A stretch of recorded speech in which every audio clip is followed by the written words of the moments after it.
नमस्कार, स्वागत है आपका इस यूट्यूब चैनल द जीएस में। तो पिछले कई दिनों से 5G चर्चा में रहा है।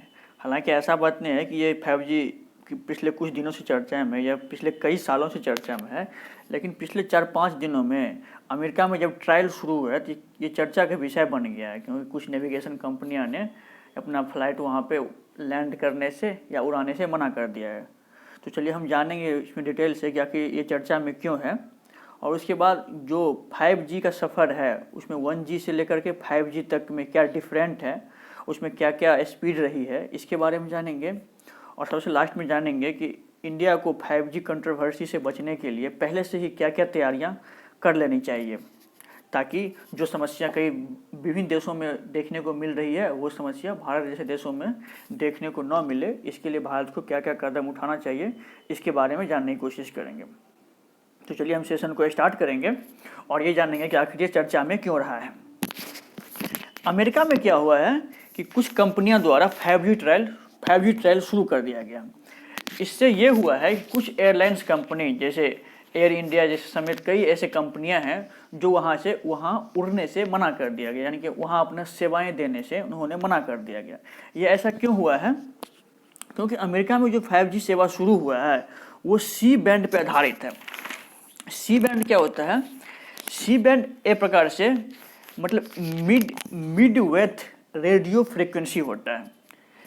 इसमें यह होता है कि इसका जो फ्रीक्वेंसी है इसमें 3.7 से लेकर के 3.9 गीगाहर्ट्ज हो जाता है। इसका फ्रीक्वेंसी जो सी बैंड पे जो उड़ेगा काम करेगा ना 5G सेवा अमेरिका में, तो उसका फ्रीक्वेंसी क्या है? 3.7 से 3.9 गीगाहर्ट्ज।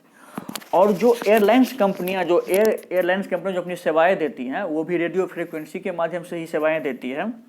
रेडियो फ्रीक्वेंसी के माध्यम से उसमें एक अल्टीमीटर लगा होता है, अल्टीमीटर, उसके माध्यम से वो अपनी सेवाएं देती है। और उसका भी फ्रीक्वेंसी क्या है? 4.2 से 4.4, यानी कि लगभग इसका फ्रीक्वेंसी क्या हो रहा है कि सेम मिल रहा है।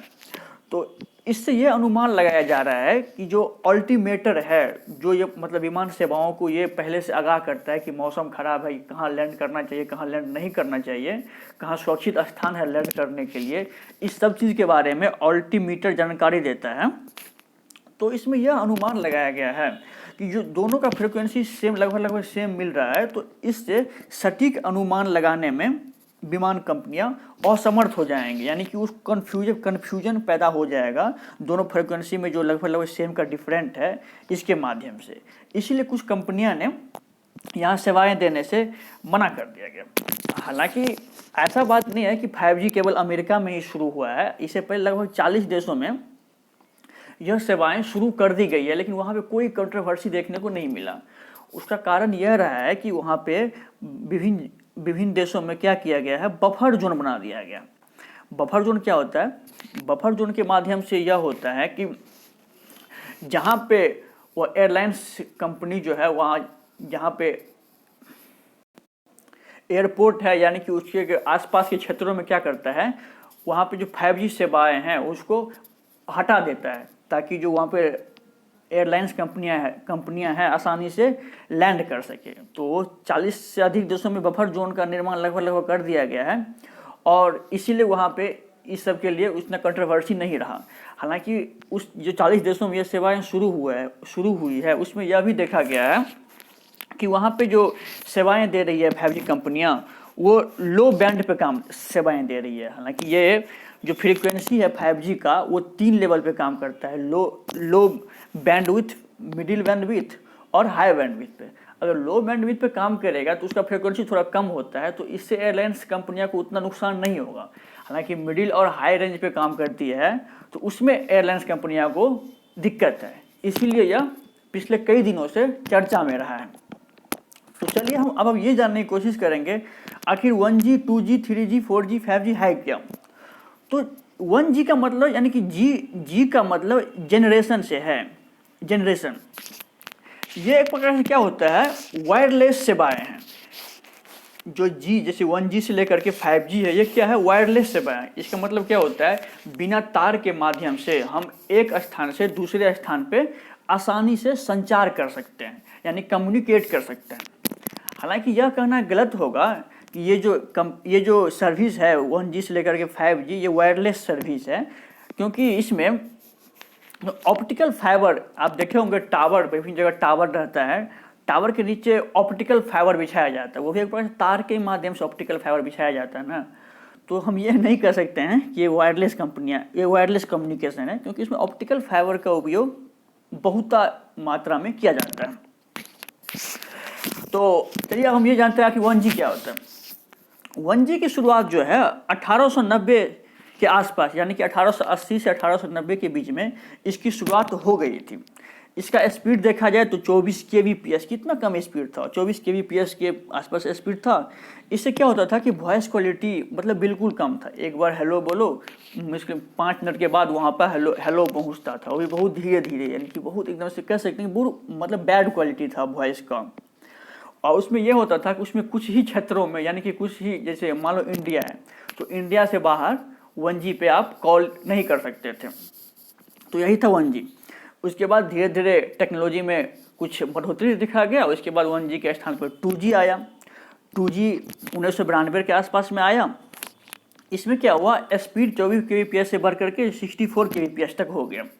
तो इसमें यह देखा गया, इसमें क्रांति के तौर पे देखा गया, क्योंकि अब उसमें टेक्स्ट मैसेज भी कर सकते थे, उसमें वॉइस कॉल में भी थोड़ा इम्प्रूव देखने को मिला।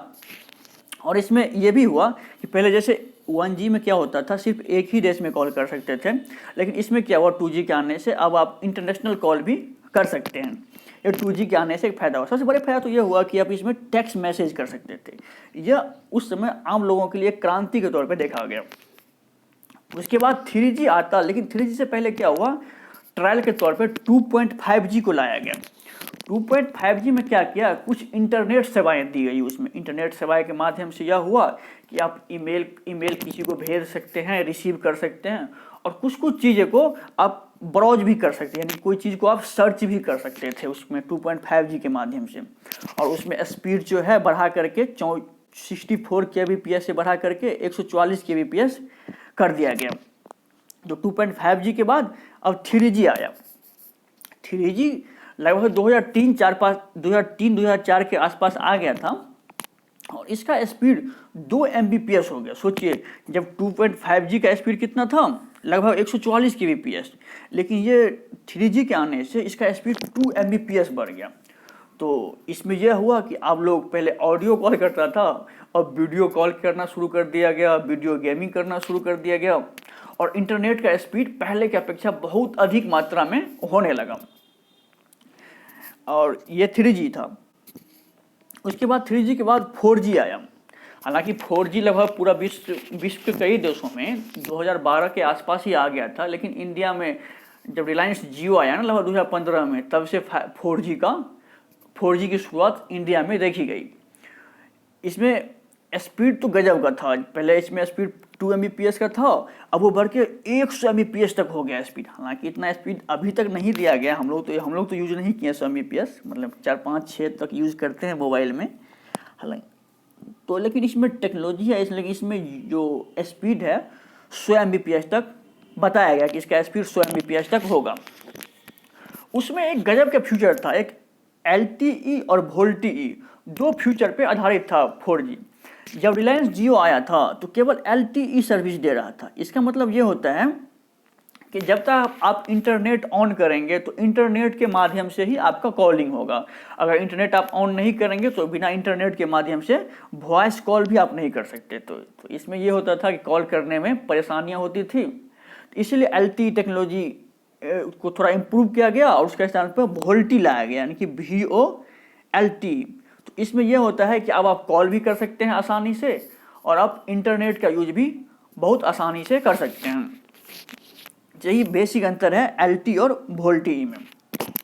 तो अब 5G का ट्रायल विश्व के कई देशों में हो गया है, 40 से अधिक देशों में हो गया है, और आने वाले कुछ महीनों में इंडिया के कई शहरों जैसे दिल्ली हो गया, मुंबई हो गया, बेंगलुरु हो गया, इस जगह में ट्रायल शुरू हो रहा है। तो 5G का स्पीड बढ़ के 1 Gbps से 50 Gbps होने की उम्मीद है।